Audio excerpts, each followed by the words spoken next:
আমরা ফিতরা টাকা দিয়ে দিলে যা আদায় হবে কিনা নাকি খাদ্যই দিতে হবে, এটা নিয়ে আমরা বিশেষ করে যেইভাবে কড়াকড়ি করি এবং যেভাবে বাড়াবাড়ি করি, এটা কোনো কোনো ক্ষেত্রে সীমালঙ্ঘনের পর্যায়ে চলে যায়। এটা আমাদের করা উচিত না।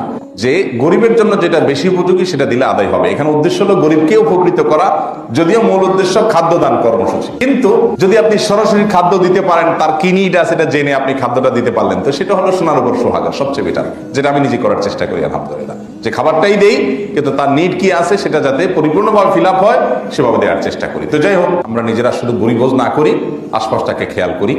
অনেক মধ্যবিত্ত, নিম্ন মধ্যবিত্ত আছেন যারা মানুষের কাছে হাত পাততেও পারেন না, মুখ ফুটে বলতেও পারেন না, আবার কষ্ট সইবার মতো অবস্থাও নেই।